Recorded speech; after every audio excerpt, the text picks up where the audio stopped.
नमस्कार। न्यूज 24 उत्तर प्रदेश उत्तराखंड में आप सभी का स्वागत है। आपके साथ मैं हूं मानस श्रीवास्तव। आज हम बात करने जा रहे हैं महिला आरक्षण बिल की और उस पर मचे सियासी संग्राम की।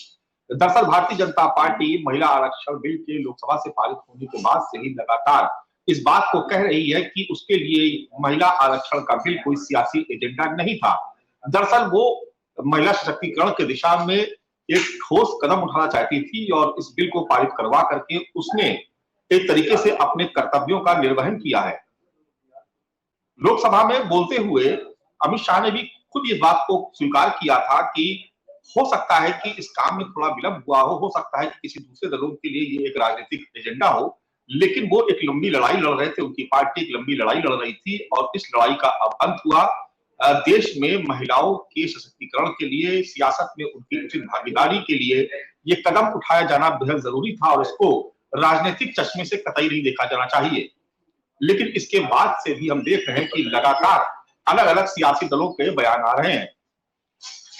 समाजवादी पार्टी हो या इंडिया गठबंधन के दूसरे सहयोगी दल, वो इस बात को अब उठाने लगे हैं कि आबादी के हिसाब से, यानी जो पिछड़े वर्ग की जो महिलाएं हैं या जो SC/ST वर्ग की जो महिलाएं हैं या अल्पसंख्यक वर्ग, उनके आबादी के हिसाब से आरक्षण सुनिश्चित होना चाहिए।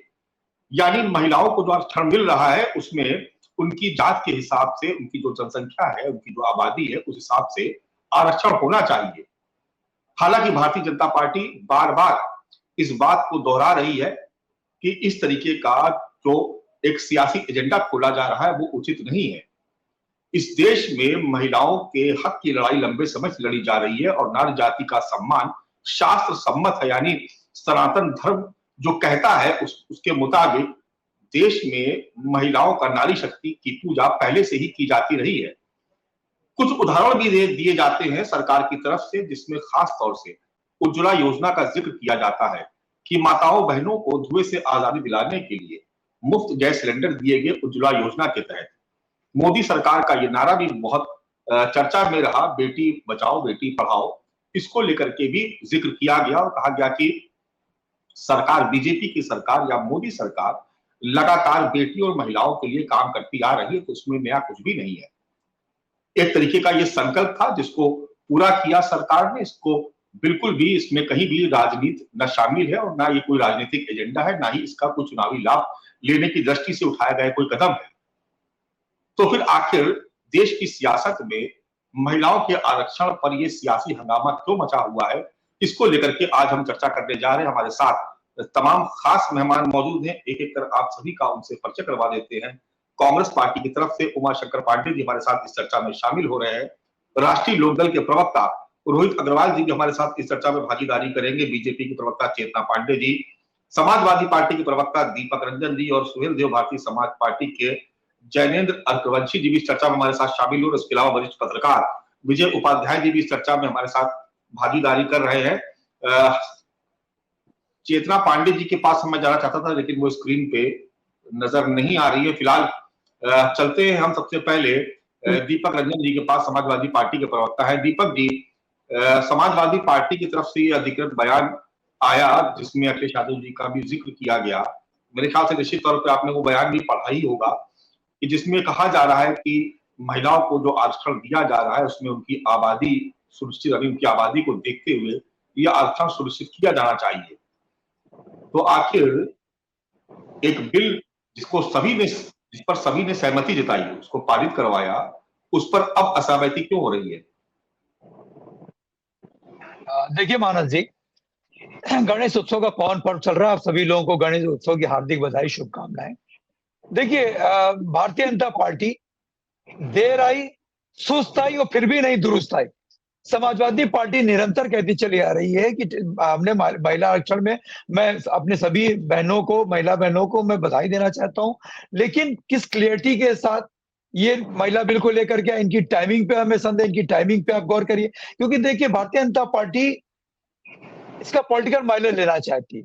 ये उसी तरीके का जुमला है जैसा 2014 से पहले इन्होंने बेरोजगारों को, नौजवानों को 2-2 करोड़ रोजगार देने की इन्होंने बात कही थी।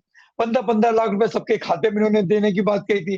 देखिए, कल कानून मंत्री जी ने, कल या परसों जो कानून मंत्री जी ने जब ये प्रस्ताव पारित किया हाउस में, तो उन्होंने इसको क्लियरिटी के साथ नहीं पारित किया।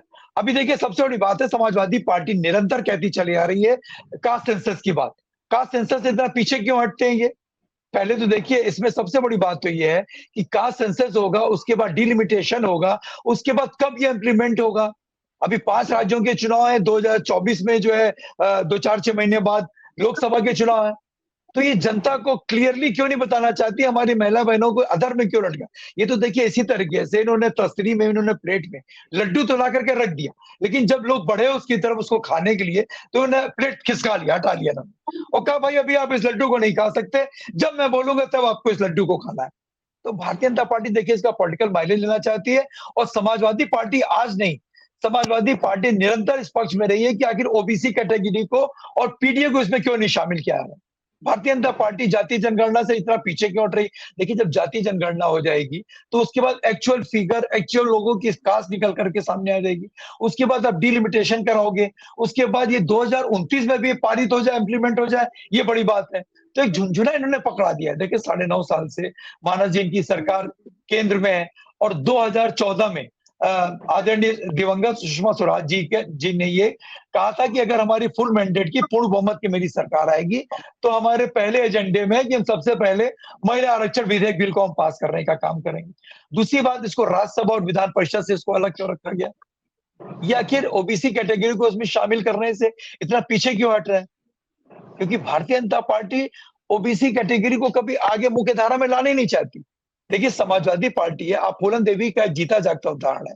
आदरणीय फूलन देवी जी जो अब इस दुनिया में नहीं है, वो एकदम आइसोलेटेड थी, किनारे पड़ी हुई थी। उनको मुख्य धारा से अगर मानस जी किसी ने जोड़ने का काम किया तो समाजवादी पार्टी ने उनको मुख्य धारा से जोड़ने का काम किया। समाजवादी पार्टी ने उनको सांसद बनाया था। ऐसे ही हमारी बहन लीलावती कुशवाहा जी हैं फैजाबाद से, जो बहुत गरीब परिवार से, निम्न परिवार से आती हैं।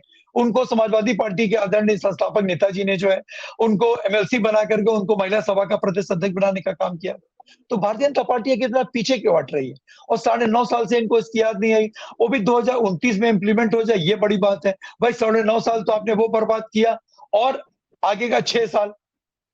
तो भारतीय जनता पार्टी की मंशा क्या है, भारतीय जनता पार्टी का मसौदा क्या है?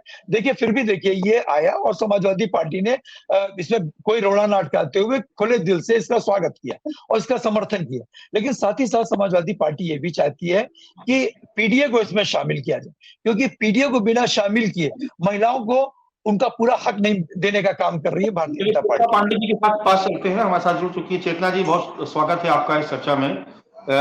चेतना जी, जिस बात का जिक्र दीपक रंजन जी कर रहे हैं कि महिला आरक्षण में पीडीए को क्यों नहीं शामिल किया गया?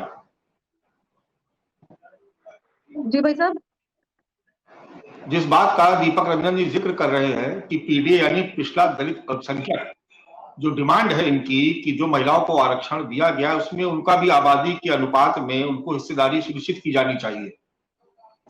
भाई साहब, आदरणीय प्रधानमंत्री जी की नीतियों में कभी किसी एक धर्म, पंथ या संप्रदाय की बात नहीं की जाती है। वो सर्वांगीण विकास की बात करते हैं, वो सबका साथ सबके विकास की बात करते हैं। इसलिए किसी एक जाति विशेष से जोड़ करके इस बिल को ना देखा जाए, संपूर्ण महिला समाज से जोड़ करके इस बिल को देखा जाए। मैं आप सभी ने इस बिल को पास होने में बहुत ही योगदान दिया है, इसलिए मैं आप सबसे एक अपील भी करूंगी कि इसे किसी जाति विशेष से जोड़ करके खंडित ना किया जाए, बल्कि इसे उत्साह के साथ सभी पार्टियों को एक्सेप्ट करना चाहिए। उमा शंकर जी, क्यों ना माना जाए कि जिस महिला आरक्षण बिल को लेकर के देश में इतने लंबे समय से चर्चा हो रही थी, अब आप सभी के सहयोग से जब वो पारित हो चुका है तो उसको जाति और वर्गों में बांटने की क्यों कोशिश की जा रही है, क्यों उसकी सियासत की जा रही है, क्या आधार है आपके पास? देखिए मानस जी, सबसे पहले तो देश की महिलाओं को मैं बधाई देना चाहता हूं कि एक लंबे संघर्ष के बाद ये बिल आज कल ये बिल पारित हुआ, और इसके लिए लंबी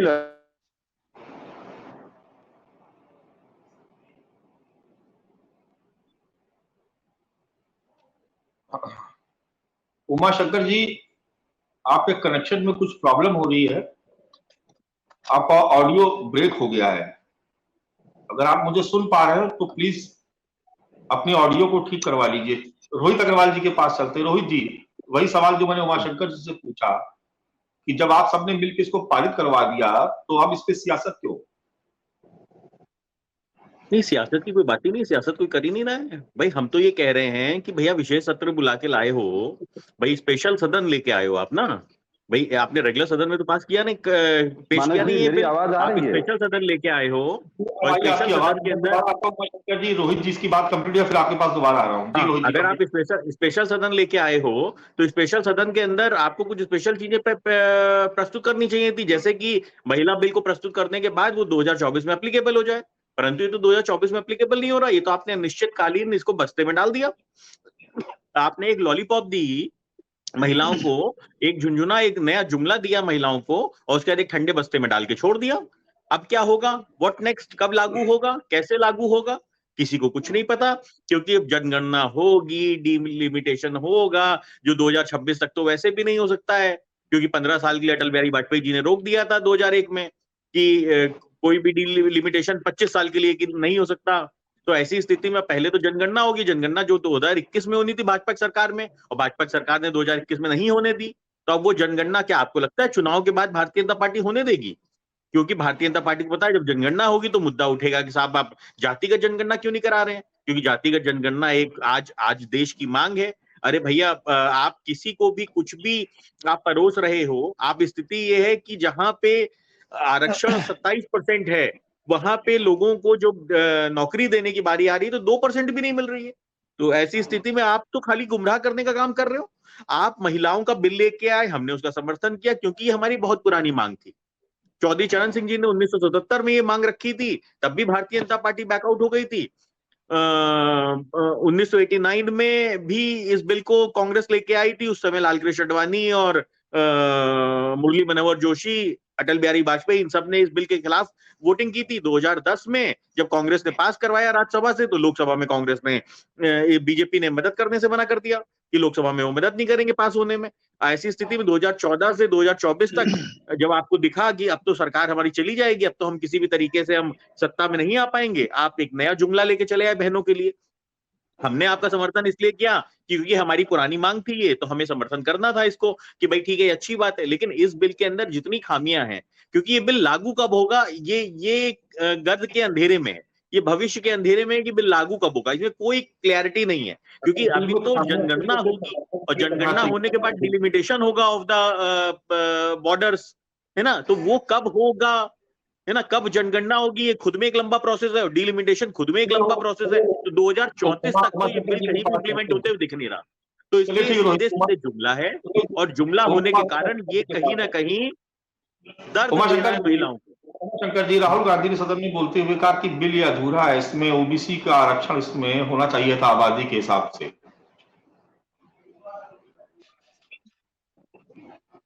उमा शंकर जी, आप सुन पा रहे हैं हमें? डिजिटल इंडिया है, डिजिटल इंडिया में नेटवर्क की तो स्थिति है ही ऐसी।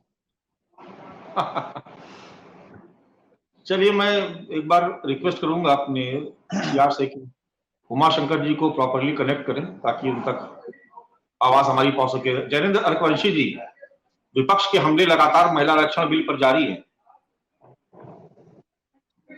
नहीं, विपक्ष का काम आजकल रही क्या गया है, कोई उत्पादक काम तो है नहीं इनका। इनका काम है कि जो लोग जब ये सत्ता में थे, जिन कामों को नहीं कर पाए थे, अगर आज हमारी एनडीए की सरकार उन कामों को पूरा कर रही है तो इनका सवाल उठाना लाजमी है, क्योंकि जनता को समझ में आ रहा है कि जो विधेयक 96 में, 99 में, 2008 में, 2010 में, अलग पता नहीं कितनी बार कितने लोगों ने कितनी तरह से लाया और वो बार बार गिर गया। तो विपक्ष का काम बहुत ज्यादा कुछ नहीं रह जाता है, उनके पास अपनी गिनाने के लिए कोई उपलब्धि है नहीं, और तो वो क्या कहते हैं कि इसको भी करो, उसको भी करो, ऐसे करो। अरे भैया, सब होगा, धीरे धीरे होगा। जनता की जैसी आवाज उठेगी वैसे वैसे सारी चीजें की जाएंगी। क्या जब देश आजाद हुआ था तो ओबीसी आरक्षण था? नहीं था, लेकिन 1993 में जाके हो गया, 91 में पास हुआ और बाद में कोर्ट के कहने पर लागू भी हुआ। तो ऐसे ही बाकी जो अगर महिला जो विधेयक है उसके अंदर भी कहीं पे ऐसी दिक्कतें लगेंगी, 10 साल 15 साल के लिए जो इम्प्लीमेंट होगा उसमें कुछ ऐसी दिक्कतें लगेंगी कि एक ही समाज से या अगड़ी जातियों की महिला आ रही हैं, तो उसके बाद उस पर भी काम किया जाएगा। तो ये केवल जनता को गुमराह करने के तरीके हैं और कुछ नहीं। जैसे ये बार बार कहते हैं कि टाइमिंग क्या है, देखिए टाइमिंग देखनी पड़ेगी।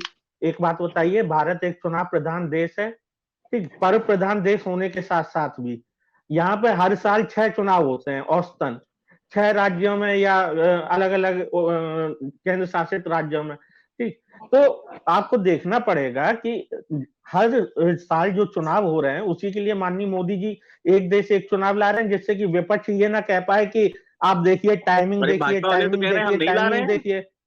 नहीं ये तो भाजपा लाएंगे, वालों को नहीं अलग ला से रहे। विशेष व्यवस्था पता नहीं चली है नहीं क्या? ला रहे हैं, नहीं ला रहे, ला वो रहे। तो जो देखिए राजभर जी वो को जो बताया भी गया है। राजभर जी हाँ, को बताया क्या मैं होगा बता, अलग से? मैं बता रहा हूँ कि जो भी हाँ टाइमिंग है वो नहीं टाइमिंग नहीं, कहने भाजपा का वाले तो कह शब्द रहे थे हम जो नहीं है ला वो रहे हैं। खत्म हो जाएगा। अच्छा नहीं, जनेन भाई, जो आप टाइमिंग कहने टाइम का आप बता दें, किस चीज का, टाइमिंग आप चलिए, बता आपने कभी दीजिए कब तक अपने इम्प्लीमेंट। समय में टाइम बताया था किसी चीज का? आप कब तक आप भी तो लूटेंगे देश को, आपने बताया था देश को? ठीक है, आप भी आपके लिए तो एक महिला समय ही के लिए आ शर्मा गए थे। पड़ी है कि आप भी वो प्रधान, तो समय, नहीं नहीं नहीं, आप भी तो आप समय देख के आ गए लोकतांत्रिक थे। व्यवस्था को मानते नहीं, संविधान को समय मानते देख नहीं, के तो आप भी आ प्रधानमंत्री गए को थे। आपने रबर का स्टैंप बना के बिठा दिया और बाईपास करते हुए एक प्रधानमंत्री के ऊपर पीएसी बनाई गई। आप लोकतंत्र को ओबीसी मानने वाले कैटेगरी लोग को हैं? उसमें शामिल नहीं, करना चाहते हैं कि नहीं? आप आप ओबीसी लोकतंत्र कैटेगरी को महिला को आरक्षण मानने वाले विधेयक बिल लोग में हैं? शामिल करना लोकतांत्रिक चाहते हैं कि नहीं? प्रक्रियाओं को मानते हाँ, हैं, वो नहीं जवाब मानते दीजिए। हैं? ठीक, जनेन मुझे भाई, ये बताइए आप पीएसी आपने ओबीसी क्यों बनाई? कैटेगरी को उसमें शामिल करना चाहते हैं कि प्रधानमंत्री नहीं? के ऊपर पीएसी क्यों बनाई? वो प्रधानमंत्री क्या नकारा था?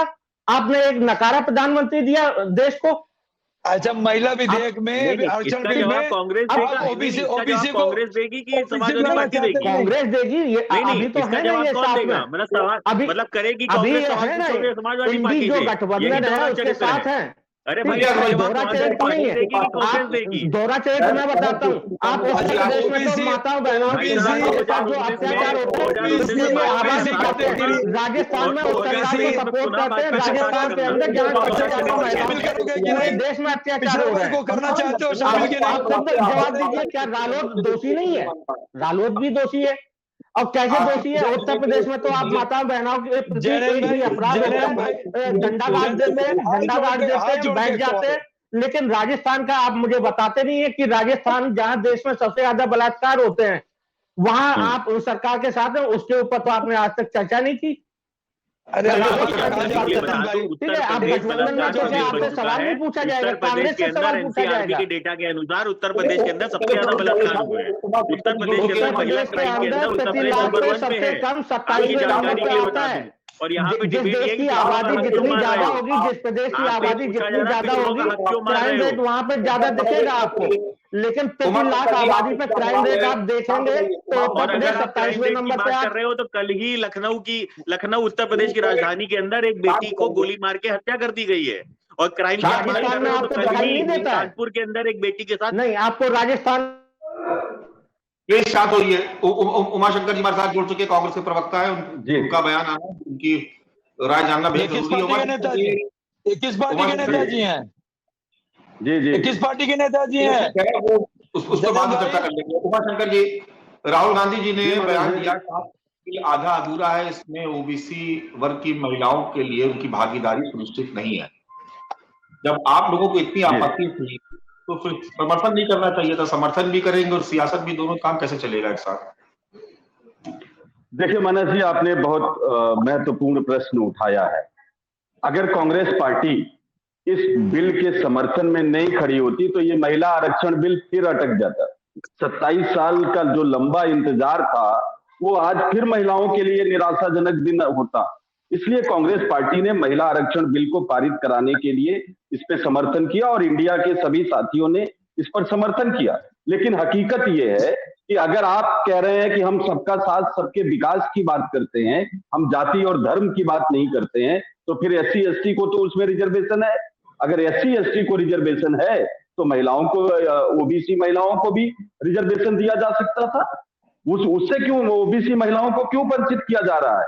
इसके पहले जब राजीव गांधी जी ने पंचायती राज में आरक्षण दिया महिलाओं को तो उसमें OBC और SC दोनों महिलाओं को स्थानीय निकाय में रिजर्वेशन मिला।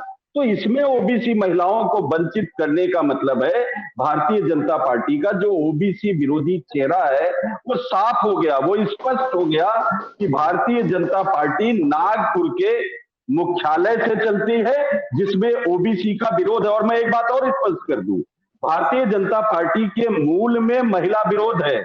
आप इस बात को समझिए मानस जी, ये जो महिला आरक्षण बिल लाया गया है, ये इसलिए आनंद फानन में लाया गया है अंतिम समय में। पहला, मोदी जी को पता था कि 75 साल के बाद उनको प्रधानमंत्री नहीं रहना है, ऐसा उन्होंने खुद कहा है, और वो 73 साल के हो गए, 2 साल उनके बचे हैं। पता है कि लोकसभा में कम से कम 2029 के पहले, मानस जी ध्यान दीजिए इस बात को, लोकसभा का चुनाव होगा उसमें 2029 के पहले इसको इम्प्लीमेंट नहीं किया जा सकता। क्यों? क्योंकि 2024 का जो आसन्न लोकसभा चुनाव है उसमें ना तो परिसीमन होने जा रहा है और ना ही ये जनगणना करा सकते हैं। 2021 में जो जनगणना होनी थी वो अकेले आपकी आवाज कुछ फिर से गड़बड़ हो गई। उमाशंकर जी प्लीज अपना माइक चेक करिए आप। आनंद जी आ रही है मेरी आवाज? आनंद जी मेरी आवाज आ रही है? बहुत आपकी आवाज बहुत रुक करके आ रही है, मुझे लग रहा है कि कुछ प्रॉब्लम हो रही है कनेक्शन में।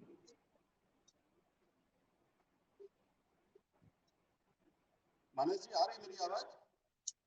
बहुत पहले आपकी आवाज ठीक आ रही थी, लेकिन अचानक से आपकी आवाज में कुछ प्रॉब्लम हुई है। मुझे लग रहा है कि आपका कुछ माइक डिस्टर्ब हो रहा है, इस वजह से ये प्रॉब्लम है। मैं अपने पीसीआर से बोलूंगा एक बार आपका कनेक्शन फिर से चेक कर ले, हम आपके पास दोबारा आते हैं।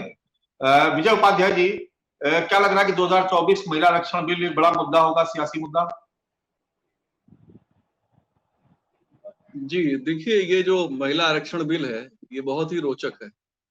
जिन पार्टियों ने समर्थन किया वो बाहर आके कह रहे हैं कि ये चीजें और होनी थी, तो अगर और होनी थी तो उसके साथ क्यों नहीं आपने उसका इंतजार क्यों नहीं किया, उसका विरोध क्यों नहीं किया? बाहर पार्लियामेंट में अलग स्टैंड है और पार्लियामेंट के बाहर अलग स्टैंड है। दूसरी बात यह है कि क्या इस नए गठबंधन को जो बीजेपी को चुनौती दे रहा है, इनको इस बात का भरोसा नहीं है कि ये 24 में जीत रहे हैं? क्योंकि ये कह रहे हैं कि जनसंख्या की गिनती भी कब होगी पता नहीं, डिलिमिटेशन भी कब होगा पता नहीं। यानी कि एक उम्मीद जिसको रहती है कि हम आ रहे हैं सरकार में, हम सब ठीक कर देंगे और हम जल्दी जनसंख्या की गिनती करा देंगे, जल्दी परिसीमन करा देंगे। ये बात विपक्ष नहीं कह रहा है। क्यों नहीं कह रहा है मैं समझ नहीं पा रहा हूँ। और ओबीसी को लेकर, अगर ओबीसी महिला का आरक्षण होना है तो पुरुषों को क्यों छोड़ रहे हैं? ओबीसी पुरुषों के भी आरक्षण की मांग होनी चाहिए कि पार्लियामेंट में ओबीसी पुरुष, उनके लिए भी एक आरक्षण की व्यवस्था की जाए। उनको क्यों छोड़ रहे हैं? इतने दिन से जो लोग चुने जाते थे बिना आरक्षण के, या जो महिलाएं बिना आरक्षण के चुनी जाती थी, ये उनका अपमान भी कर रहे हैं और साथ में ये भी कह रहे हैं कि महिलाओं का ही होना चाहिए। पुरुष ने क्या गलती की है? पुरुषों के लिए भी मांग होनी चाहिए। और मुझे लगता है कि बहुत पुरजोर मांग पार्लियामेंट में पुरुष ओबीसी के लिए भी होनी चाहिए कि वहां आरक्षण दिया जाए। अब आरक्षण कितना हो इसके बारे में भी ये लोग अपना एक एजेंडा तय करें, क्योंकि बहुत बहकी सी बातें हैं। ओवैसी को छोड़ दिया जाए, असदुद्दीन ओवैसी को, तो सभी ने अपने स्टैंड के खिलाफ वोट किया है। सिर्फ असदुद्दीन ओवैसी ने अपने स्टैंड पे कायम रहते हुए वोट किया है। तो आखिर जनता को मैसेज क्या देने की कोशिश कर रहे हैं कि पार्लियामेंट में हम बीजेपी के लाए बिल पे साथ हैं और पार्लियामेंट के बाहर हम उसका विरोध कर रहे हैं। पार्लियामेंट में भी शर्त लगाई, लेकिन शर्त के बावजूद भी वोट दिया। तो ये कुछ हजम होने वाली बात नहीं है। मुझे लगता है कि जो रणनीति है और जो बातें हो रही हैं, ये गले से उतरने वाली नहीं है, क्योंकि चीजें सब दिखाई दे रही हैं और सुनाई दे रही हैं। और जनता शायद मेरी ही तरह सोचेगी कि जब आपको पसंद नहीं था तो आपने क्यों इतना जबरदस्त तरीके से सिर्फ 2 लोगों का खिलाफ में वोट पड़ा, वो भी AIM के लोगों का।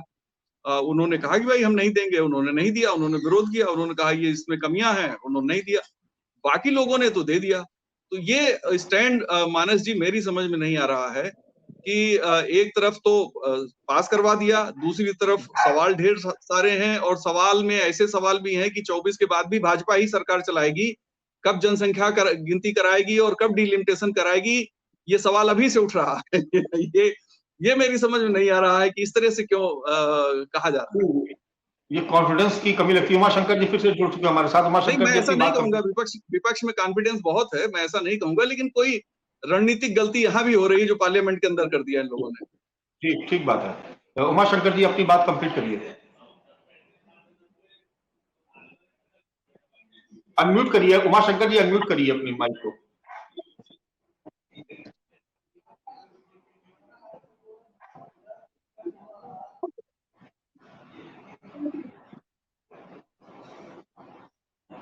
जी प्लीज कंटिन्यू करिए उमाशंकर जी।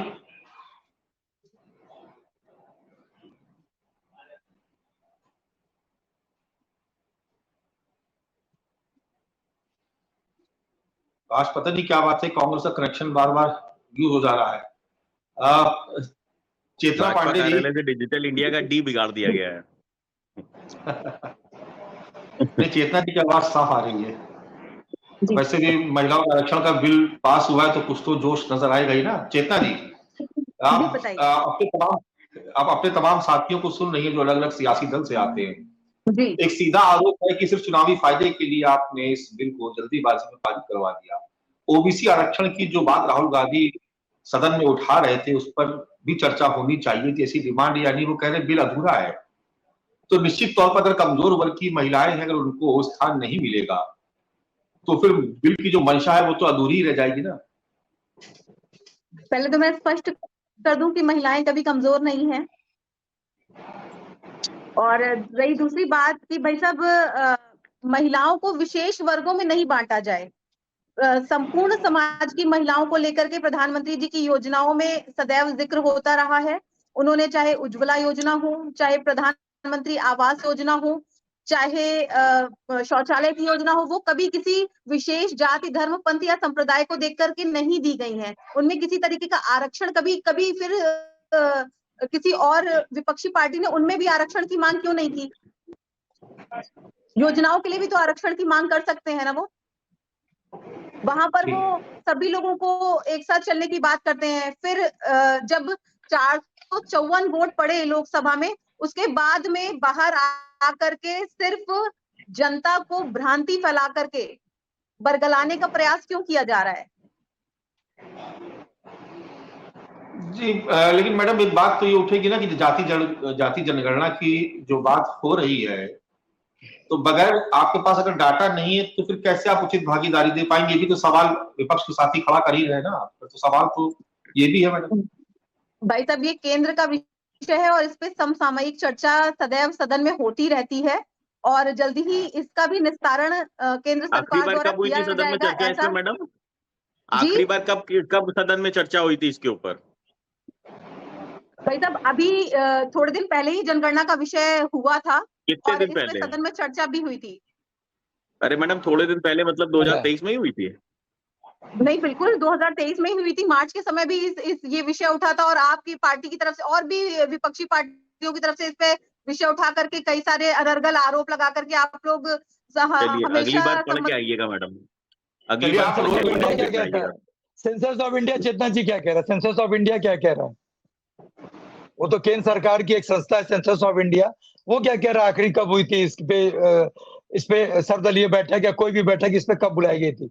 सेंसस ऑफ इंडिया क्या कह रहा है? जातीय जनगणना केंद्र की तरफ से जातीय जनगणना की बात सदैव होती रही है। चले मैम, मैं आपकी बात मान रहा हूं, लेकिन बात ना हो ना, सिर्फ बात से काम नहीं चलेगा। देखिए, अगर मेरा समय मानस भाई, मैं अपनी बात रखूं। देखिए आदरणीय विजय भाई की मैं सारी बातों से मैं इत्तेफाक रखता हूँ, सारी बातें इनकी बिल्कुल सही इन्होंने कही। लेकिन आपके सम्मानित चैनल पे मैं आप कहना चाहता हूँ और आप जैसे बुद्धिजीवी पैनलिस्ट के बीच में कि देखिए, जब 2024 में आदरणीय माताएं, बहनें, महिलाओं के आशीर्वाद से जब इंडिया परिवार की 2024 में सरकार बनेगी, तो मैं बड़े सागोई के साथ में कहना चाहता हूं कि त्वरित जो है जातीय जनगणना होगी और त्वरित जो है वो डिलिमिटेशन की कार्रवाई होगी। उसके तुरंत बाद जब हमारे पास इंडिया परिवार की अब सरकार बनेगी तो महिलाओं को उनका हक मिलेगा। देखिए मानस भाई, आरक्षण लागू उनके लिए होता है जो दलित, शोषित, वंचित, पिछड़े और गरीब लोग हैं। आपने पहले भी मतलब जो आपके साथी हैं 7 साल उन्होंने भी राज किया, आप भी उनके साथ केंद्र में सहयोगी रहे, तब आप महिलाओं को न्याय नहीं दिलवा पाए। वीडियो भेज सकती हूँ जो आप ही की पार्टी के एक महिला कार्यकर्ता का है।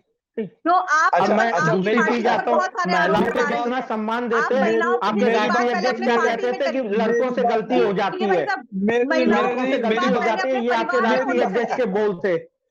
आजम खान जी क्या कहते हैं मंच पर चढ़ के? अभी जनेंद्र आप मेरी बात वीडियो है। भाजपा नेता का दिखा रहे थे, जनेंद्र नहीं, अभी आपको आप वीडियो मुझे दिखा जवाब रहे दे थे दीजिए कि जो आप आपकी चलिए, पार्टी मैडम की तरफ दिखाइए। से भागीदार थे मैडम चलिए या नहीं दिखाइए, थे? आप तो समय देते हैं, आप दिखाइए। आप क्या किया आप महिलाओं एक के महिला लिए? नेत्री का वीडियो दिखाना चाहती हैं, आप दिखाइए, आप दिखा दीजिए। दिखाइए मैडम, देखिए दिखाइए। नहीं आप दिखाइए, किस महिला नेत्री का वीडियो दिखाना चाहती है तो समाजवादी पार्टी के ऊपर। दीपक भाई एक मिनट, दीपक भाई एक मिनट, आप दिखाइए समाजवादी पार्टी के ऊपर किस महिला नेत्री ने आरोप लगाए थे, दिखाइए वीडियो। नहीं मैडम दिखाइए वीडियो, दिखाइए। लखनऊ में वीडियो दिखाइए मैडम। गोली मार दी गई, इन ये दोनों हुआ, अरे वो हुआ, दिखाइए ना बहुत मैडम, सारी वीडियो बातें दिखाइए। हैं। लेकिन आप अरे ऐसे अनर्गल बातें करेंगी क्या? विधानसभा चुनाव ऐसे ही अनर्गल बातें करेंगी, ऐसे ही अनर्गल बातें करेंगी। वीडियो दिखा रही थी ना, दिखाइए, मैं अनर्गल बात नहीं कर दिखाइए रही हूँ। वीडियो। वो लीजिए, मैं समाजवादी दिखा पार्टी सकती हूँ के वीडियो। समाजवादी पार्टी के प्रवक्ता मैं दिखा रहे हैं सकती हूँ और आपको वीडियो। भेजूंगी ये जरूर। कली का सकती हूँ, मैं दिखाइए आपको ना। ये कली हम तो का है, आपको ऑफर कर रहे हैं, ये दिखाइए। परसों का है, हम तो आपको ये ऑफर कर कली रहे हैं, दिखाइए परसों का है। मैडम, मैं दिखाइए। जरूर दिखाऊंगी भाई साहब।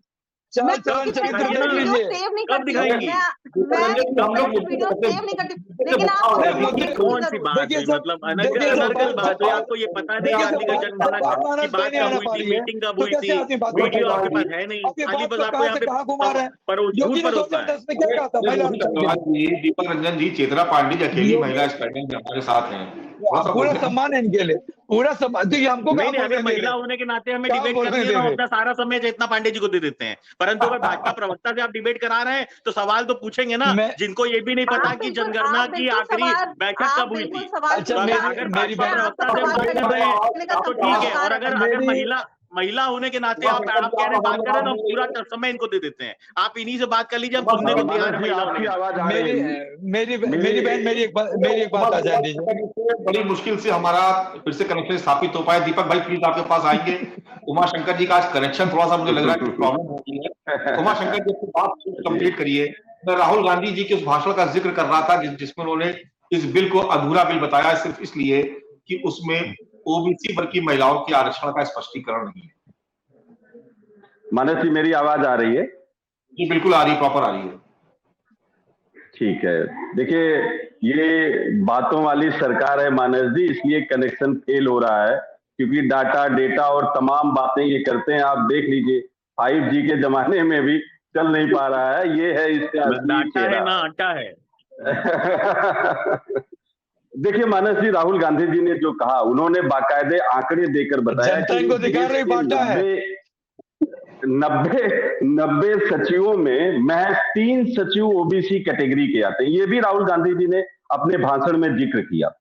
इस यानी कि ये सरकार भाजपा का विरोध, ओबीसी का विरोध करती है।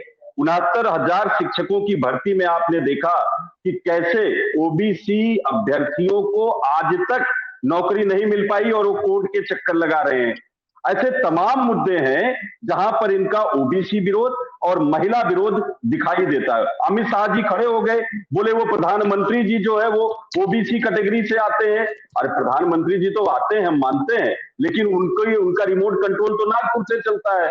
लेकिन नागपुर का जो चरित्र है वो महिला विरोध का है। अगर ऐसा नहीं है तो बता दीजिए, आरएसएस वाले महिलाओं को अपने यहाँ सदस्य क्यों नहीं बनाते हैं?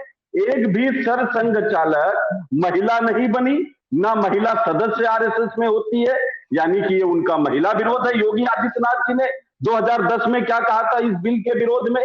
उन्होंने कहा था कि महिलाओं को घर में प्रोटेक्शन की जरूरत होती है। पहले ये तय कर लिया जाए कि महिलाएं, उनको अगर आरक्षण दे दिया जाए, राजनीति में भागीदारी दे दी जाए, तो वो अपने बच्चों का पालन कर पाएंगी, उसमें कोई वो प्रभावित तो नहीं होगा बच्चों का लालन पोषण। पहले ये तय कर लिया जाए, अगर अच्छे परिणाम होते हैं तब महिलाओं को आरक्षण दिया जाए। ये भारतीय जनता पार्टी के मुख्यमंत्री योगी आदित्यनाथ जी का बयान था। उमा शंकर जी, आज जेपी नड्डा जी का मैं भाषण सुन रहा था, सदन की कार्रवाई इत्तेफाक से उस वक्त चैनल के सामने था। उन्होंने बात कही और उन्होंने थोड़ा अप्रिशिएट किया कि भारत वो देश है, तमाम देशों को पीछे छोड़ते हुए भारत वो देश है जहां पर बहुत जमाने पहले इस देश को एक महिला प्रधानमंत्री मिली थी। तो उन्होंने इस बात को अप्रिशिएट किया। इसमें वही मैं बार बार कह रहा था कि जब महिलाओं का सवाल है तो इंदिरा जी की तारीफ निश्चित तौर पर आपको लगता नहीं। जी मानस जी, मैं उसी का जवाब देना चाह रहा हूँ। उमा शंकर जी से पूछा मुझसे? नहीं उमा शंकर पूछा, मैं विजय हाँ, देखिए मैं जवाब देता हूं। देश को पहली महिला प्रधानमंत्री किसने दिया? कांग्रेस ने। पहली राष्ट्रपति किसने दिया? कांग्रेस ने। पहली महिला लोकसभा की अध्यक्ष किसने दिया? कांग्रेस ने। यूएनओ में पहला प्रतिनिधित्व महिला का किसने दिया? कांग्रेस ने। उत्तर प्रदेश की बात करते हैं। उत्तर प्रदेश में पहली महिला मुख्यमंत्री सुचेता कृपलानी किसने दिया? कांग्रेस ने दिया। उत्तर प्रदेश में कांग्रेस पार्टी का नेतृत्व तमाम महिलाओं ने किया। रीता बहुगुणा जोशी कांग्रेस की अध्यक्ष थी, उसके पहले मोहसिना किदवई जी कांग्रेस की अध्यक्ष थी। हमने महिलाओं को प्रतिनिधित्व दिया। भाजपा के प्रवक्ता से पूछिए, इन्होंने आज तक एक भी महिला मुख्यमंत्री क्यों नहीं बनाया उत्तर प्रदेश में? इन्होंने आज तक अपने संगठन में, इनका प्रदेश अध्यक्ष आज तक एक भी महिला क्यों नहीं हुई? इनसे पूछिए आज तक इन्होंने राष्ट्रीय अध्यक्ष महिला क्यों नहीं बनाया? और सर संघचालक की बात हमने कर दी। महिलाएं भारतीय जनता पार्टी और आरएसएस के लिए घर में घर संभालने वाली, बच्चे पालने वाला यंत्र है, इसके अलावा और कुछ नहीं। आप याद करिए इनके एक सांसद का बयान, उन्होंने कहा था महिलाओं को 10 बच्चे पैदा करने चाहिए। एक दूसरे उन्नाव के महारथी सांसद ने कहा था 4 बच्चे पैदा करने चाहिए। और इनके एक नए प्रवक्ता हैं, हनुमानगढ़ी से आते हैं, अयोध्या से, वो तो कहते हैं इतने बच्चे पैदा करो, उसमें से 10 हमको दे दो। ये इनके महिलाओं के प्रति ये इनका असली सम्मान है। आप तमाम इनके भाजपा के साथियों नेताओं को देख लीजिए, बलात्कार के आरोपी हैं और उनको जो है भारतीय जनता पार्टी ने हमेशा संरक्षण दिया। नहीं तो चिन्मयानंद आज क्या एसी में बैठ के आराम कर रहे होते क्या? ये इनके महिला विरोध और ओबीसी विरोध का चेहरा है। मैं पीछे जो मानस जी मेरी बात रह गई थी, 2029 का लोकसभा चुनाव, उसके पहले ये अगर ये ला देते तो ये माना जाता कि महिला आरक्षण को लागू करने की इनकी मंशा थी। लेकिन अभी 2024 तक न जनगणना हो सकती है और ना ही परिसीमन हो सकता है। दूसरा चुनाव जाके होगा 2030 में। अब ऐसे तब ना मोदी जी होंगे, ना भाजपा होगी, ना भाजपा की सरकार होगी। विजय उपाध्याय जी, भाजपा की सरकार 24 में नहीं होगी। हम इस बात को लेके कॉन्फिडेंट है। आपने घोसी का परिणाम देख लिया, कैसे 38 दल, एनडीए के 38 दल मिलकर कैसे घोसी में लड़ रहे थे और हमारे 28 दल कैसे लड़े, और परिणाम क्या हुआ आप देख लीजिए। और मोदी जी कह देते हैं एक अकेला सब पर भारी, और सब पर भारी हमने घोसी में भी देख लिया और एनडीए बनाम इंडिया हमने उपचुनाव में देख लिया। 4:3 का रहा मामला। तो ये है, इसलिए हम लोग कहते हैं, एक जुमला है, आधी आबादी का वोट लेने के लिए इन्होंने क्या क्या नहीं किया, क्या क्या नहीं किया। ट्रिपल तलाक भी लेकर आए थे, फिर आप देखिए उससे आगे बढ़ के अब इनको लगा वहां से तो फायदा नहीं हुआ, अब चलिए ये लाके देख लेते हैं। किसको नहीं पता है 3 महीने में ये कुछ भी नहीं कर पाएंगे। अब तो इनके जाने के दिन है। पता नहीं चेतना पांडे जी ने झोला सिलवा लिया है कि नहीं। मैं तो कहता हूं झोला सिलवा लीजिए और उसमें कुछ कथा पुराण रख के मोदी जी को देने की तैयारी करिए। हिमालय का रास्ता हम दिखा देंगे, हमारी सरकार है वहां पर, रास्ता हम दिखा देंगे। हिमालय पर जाए, वहीं पूजा पाठ करें। इसके अलावा अब उनको सत्ता का मुंह दोबारा नहीं देखना है। जी मानस जी, चलिए एक बार फिर से चलते हैं विजय उपाध्याय जी के पास। विजय जी, देखिए बहुत सारी बातें उमाशंकर जी ने गिनाई। बिल्कुल बात फैक्ट भी है कि देश में पहली महिला प्रधानमंत्री, पहली राष्ट्रपति, लोकसभा की स्पीकर, उत्तर प्रदेश की बात करें तो मुख्यमंत्री, दो उनकी महिला प्रदेश अध्यक्ष रह चुकी। बीजेपी के पास वास्तव में ऐसा गिनाने के लिए कुछ नहीं है। लेकिन जिस बात का वो जिक्र करते हैं कि हमने महिलाओं के सम्मान और स्वाभिमान के लिए देश में शौचालय की एक मुहिम चलाई और 11 करोड़ से ज्यादा शौचालय दिए, जो महिलाओं के सम्मान से सीधा जुड़ा हुआ एक सवाल था, एक मुद्दा था। या फिर वो कहते हैं कि उज्ज्वला योजना के तहत उन्होंने बहुत सारे गैस कनेक्शन दिए, बेटी बचाओ बेटी पढ़ाओ की योजना शुरू की। इस तरीके की वो भी अपने काम गिनाते हैं।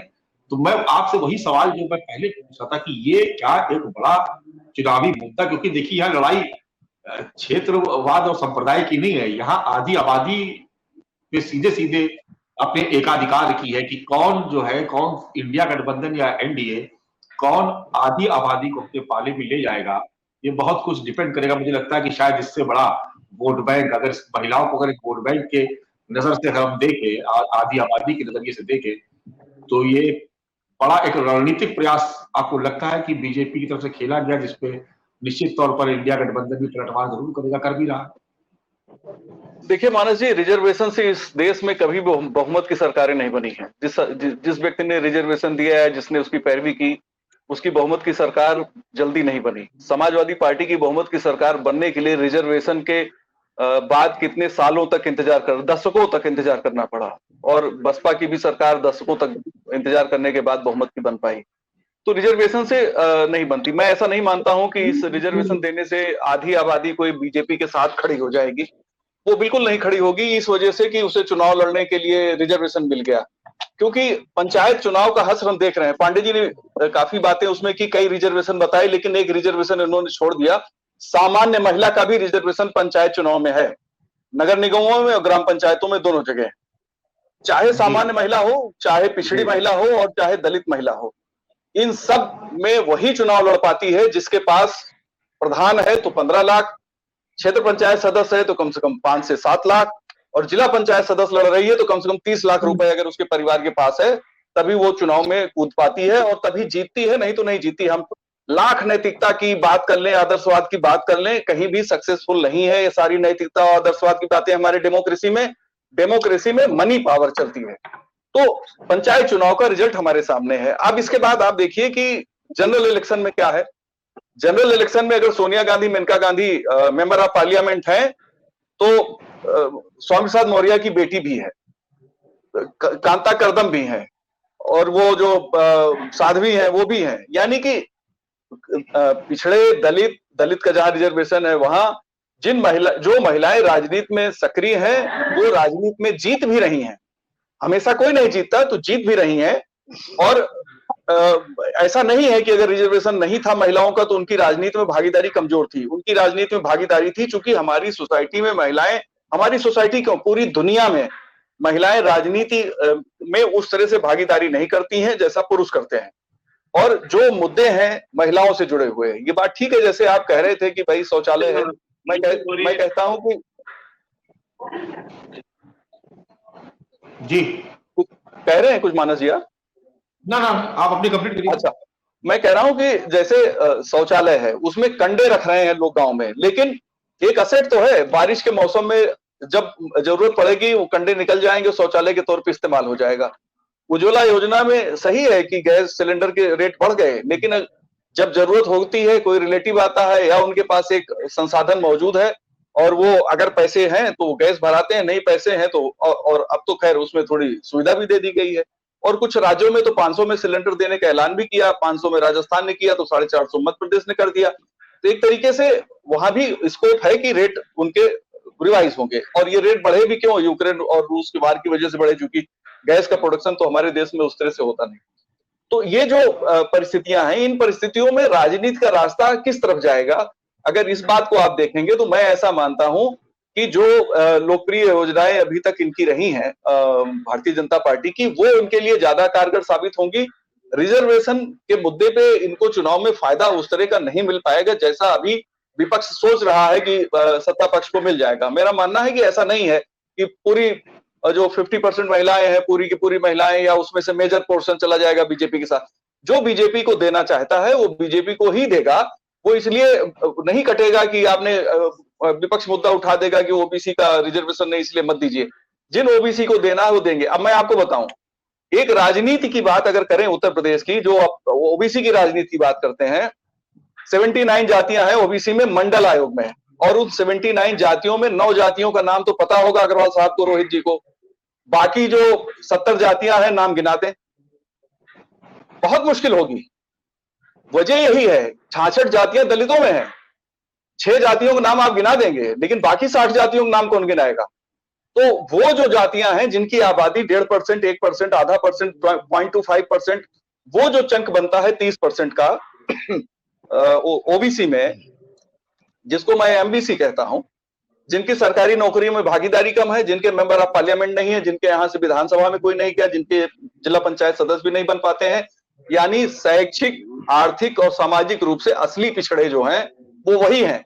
और कामयाबी अगर देखनी है तो आप जाट समाज में देख लीजिए ओबीसी है, यादव समाज में देख लीजिए, कुर्मी समाज में देख लीजिए। जितने रिजर्वेशन के जहां चाहे सरकारी नौकरी हो, चाहे वो पॉलिटिकल भागीदारी हो, कितने नगर पालिका अध्यक्ष, कितने मेयर अगर ओबीसी बनते हैं तो कौन सी बिरादरी से बन के आते हैं? ये उन्हीं बिरादरी से बन के आते हैं जो मेजर जातियां हैं, जो बड़ी जातियां हैं। जिनकी आबादी ज्यादा है। और अगर लोकतंत्र में इस बात का ही चलन हो जाएगा कि जिसकी जितनी संख्या भारी उसकी उतनी मौजदारी, तो संख्या भारी करने में सभी जुटेंगे और सभी अगले 100 साल में कहेंगे भैया आबादी बढ़ाओ। वैसे ही माल्थस का नियम लागू हो गया, कोरोना आया तो लगा था कोई बचेगा ही नहीं। अभी जनसंख्या की बात हो रही है, 21 में जनगणना होनी थी, 22 तक कोरोना था और कोरोना में हम लोग जिंदा बचे हुए हैं, हम सौभाग्यशाली हैं। उस समय तो लग रहा था कोई बचेगा ही नहीं। तो जो परिस्थितियां हैं, अगर आप किसी परिस्थिति से निकल के आए हैं तो जनता भी उन्हीं परिस्थितियों से निकल के आई है। और अगर आप उसको एड्रेस करना नहीं जानते, आज भी बहुत से सेक्टर ऐसे हैं आर्थिक गतिविधियों में, मेरे यहाँ कुरियर देने आता है जब, तो मैं उससे पूछता हूं कि भाई क्या स्थिति है, मैं उससे फीडबैक लेता हूं। वो कहता साहब कोरोना के समय में मैं भला काम कर रहा था, मेरा वो काम बंद हो गया, अब मैं कुरियर का काम कर रहा हूं। और मैं बताऊं आपको दीपक रंजन जी, 15 रुपए कुरियर वाले को मिलता है जब वो घर पहुंचाता सामान, किसी भी जो ऑनलाइन मार्केटिंग कंपनियां हैं, तो उस 15 रुपए दिन भर में उसको, उसमें भी कोटा फिक्स कर देते हैं क्योंकि करने वाले बहुत ज्यादा हैं। कोटा फिक्स कर देते हैं कि इतने ही पैकेट एक आदमी को मिलेंगे, क्योंकि अगर 10 आदमी है तो सबको, ताकि एक सर्टेन इनकम हो जाए और सब जुड़े रहें। तो अभी भी चीजें पूरे तरीके से नहीं हो पाई हैं। जहां हम कोरोना के पहले थे, हमारी जो अर्थव्यवस्था है वहां भी, हमारा जो जीडीपी उत्तर प्रदेश का है वो भी, और जो सामाजिक गतिविधियां हैं वो भी, उसको वापस आने में समय लग रहा है। लेकिन अगर सब कुछ बहुत जल्दी चाहिए तो आपको अपना एक ब्लूप्रिंट देना पड़ेगा पब्लिक को कि साहब ये हमारे पास फार्मूला है, हम इस फार्मूले से तत्काल कर देंगे। महिला आरक्षण 96 से आ रहा था बिल, 96 से शुरू हुआ, अब जाके पास हुआ। आखिर क्या अपोजिशन ने मांग किया था जोर शोर से स्पेशल सेशन के पहले कि महिला आरक्षण बिल लाया जाना चाहिए? 9 साल में शायद ही कभी किसी ने आवाज उठाई हो कि नहीं नहीं, अब महिला आरक्षण बिल आना चाहिए। लोग भूल जाते हैं, जब मुद्दा उठता है तब उस पर लगता है कि यार हमें भी इस पे बोलना चाहिए। तो जो रणनीति बनाने की जरूरत है, मुझे लगता है कि डेमोक्रेटिक कंट्री में जब मल्टी पार्टी सिस्टम जहां पे है, और सबसे रोचक चीज मानस जी, जो राजनीतिक बदलाव सबसे बड़ा खड़ा है, वो मैं बताऊं, उमाशंकर जी उसको नोटिस पता नहीं किए कि नहीं किए। अब कांग्रेस की नीतियों और समाजवादी पार्टी की नीतियों, आरजेडी की नीतियों में कोई अंतर नहीं है, फर्क समाप्त हो गया है। सपा के वोट बैंक में कांग्रेस भी ओबीसी के साथ अपनी दखल बनाने की कोशिश करेगी, क्योंकि जिस पुरजोर तरीके से इन्होंने ओबीसी का मुद्दा उठाया है, इनकी निश्चित तौर पे निगाह समाजवादी पार्टी के उत्तर प्रदेश के वोटों पे है, जो ओबीसी उन्होंने कर रखा है। इनकी निगाह सोहेल देव भारतीय राजभर समाज पार्टी के ऊपर है, इनकी निगाह बीजेपी के साथ जो ओबीसी जुड़े हैं उनके ऊपर है, इनकी निगाह राष्ट्रीय लोकदल की पार्टी के ओबीसी पे है। तो कांग्रेस ने तो बहुत बड़ा दांव खेल दिया है, और ये बड़ी पार्टी है, इनके पास संसाधन ज्यादा है, इनके पास नेता ज्यादा है, इनके नेता की आवाज सुनी जाती है, और इनकी नेता की आवाज में हाँ विपक्ष मिला भी रहा है, इसलिए इनकी एज इनका बड़ा जबरदस्त है। और मैं ऐसा मानता हूं कि इसका बेनिफिट इनको 2027 में मिलेगा। जी उमाशंकर जी कुछ कहना चाह रहे थे, उसके बाद जरा सा हरवंशी जी के पास भी जाना चाहेंगे। जी मानस जी, देखिए विजय सर के आज तमाम फैक्ट जो है इधर उधर जा रहे हैं। देखिए कांग्रेस की निगाह कभी जाति और धर्म पर आधारित नहीं रही है। जब हमने ओबीसी की मांग क्यों की आपने भाई? मैं बता रहा हूँ, मंडल मैं बता सामान्य महिला की भी मांग करते हैं उसमें। मैं बता रहा हूँ सर, देखिए आपने एक बात कहा कि जिसने आरक्षण दिया उसकी सरकार नहीं बनी। मैं ये फैक्ट आपका करेक्ट कर दूं, एससी एसटी को रिजर्वेशन आजादी के साथ कांग्रेस पार्टी ने संविधान में दिया, और हमारी पंडित जवाहरलाल नेहरू जी 16 साल रही, इंदिरा गांधी जी 17 साल रही, पंडित लाल बहादुर शास्त्री जी रहे, हमारी लगातार सरकार रही। तो रिजर्वेशन से सरकारों पर असर कितना पड़ता है मैं उस पर नहीं चर्चा कर रहा हूं, लेकिन हाँ कांग्रेस ने दलितों को रिजर्वेशन दिया था आजादी के साथ, और लगातार हमारी सरकार रही। दूसरी बात, एक शौचालय की बात हो रही थी सर। देखिए भारत निर्माण योजना पर कांग्रेस पार्टी ने जो शौचालय गांव गांव में बनाए, ज्यादातर, ये मैं बहुत बड़ी बात कह रहा हूं, ज्यादातर उन्हीं शौचालयों पर शौचालय निर्माण के नाम पर भारतीय जनता पार्टी ने चूना लगाकर उस पर अपना स्वच्छ भारत अभियान लगा के गांधी जी का चश्मा चुरा के लगा दिया, और 8,000 रुपए वो सेक्रेटरी और प्रधान की जेब में चले गए, 8,000 उस घर मालिक को दे दिया। ये बहुत बड़ा भ्रष्टाचार उत्तर प्रदेश में भारत निर्माण जो कांग्रेस पार्टी ने किया था उसके शौचालयों का निर्माण था। और दूसरी बात आपने कहा सर 9 साल तक किसी ने आवाज नहीं उठाई, मैं समझ नहीं पा रहा हूं आपसे ये कैसे मिस्टेक हो रहा है। सोनिया गांधी जी ने बार बार प्रधानमंत्री जी को पत्र लिखा कि महिला आरक्षण बिल आप लोकसभा में लाइए, कांग्रेस पार्टी उसका समर्थन करेगी। आप सर फिर कैसे कह सकते हैं कि किसी ने 9 साल तक मांग नहीं की?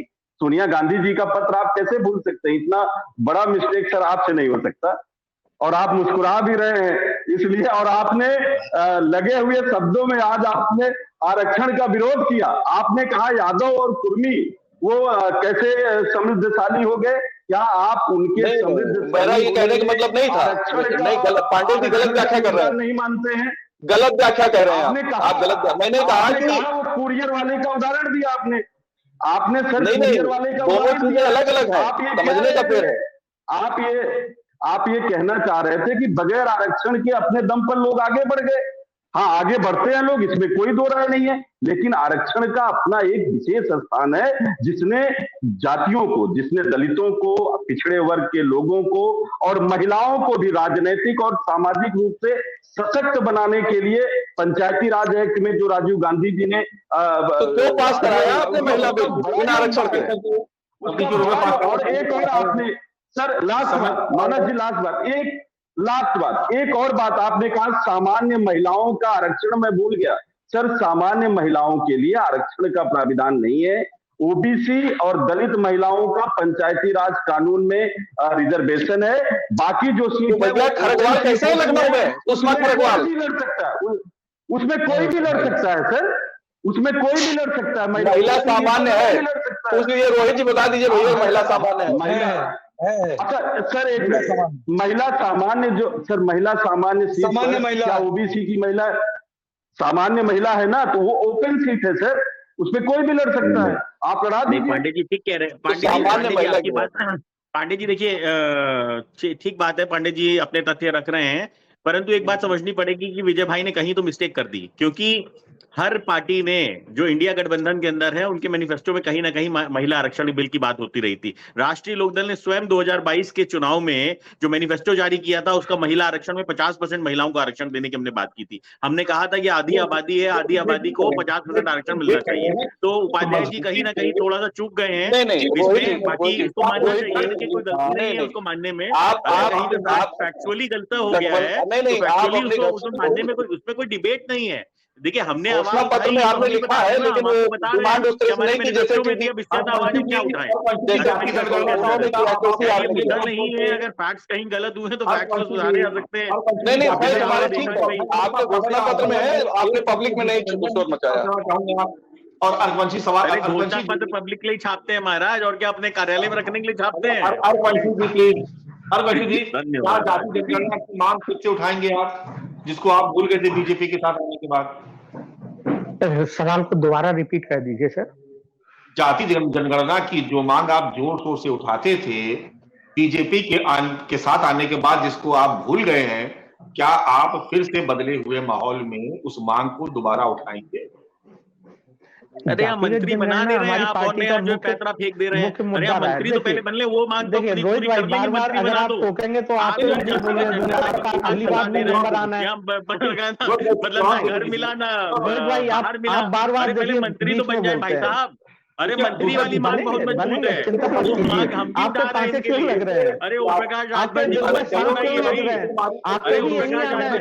बना दो, दीपक भाई भी उठा रहे हैं, उमाशंकर जी भी उठा रहे हैं, ओम प्रकाश राजभर जी को मंत्री बना दो। हमारी पार्टी का मुख्य मुद्दों में से एक रहा है और रहेगा, ठीक है। गठबंधन की कुछ शर्तें होती हैं, गठबंधन में एक कॉमन मिनिमम प्रोग्राम बनता है, उसके अंतर्गत हमारे जो चीजें हुई हैं उसमें जातिगत जनगणना शामिल नहीं है, लेकिन हमारी पार्टी की तरफ से बिल्कुल ये मुद्दा रहेगा, और जितनी भी हमारी रैलियां होंगी उसमें लोगों को जागृत करने का काम करेंगे। चलिए जागृत करिएगा आप, लेकिन समाजवादी पार्टी के लिए तो एक मुद्दा है ये। दीपक रंजन जी, आपकी बात के साथ ही बहस को समाप्त करेंगे। वो तो 4 बार सरकार में रही है, आपको ये सवाल उनसे पूछना चाहिए था कि आपने अब आप मुद्दा उठा रहे हैं जातिगत जनगणना का, आपने क्यों उस समय नहीं करवाई?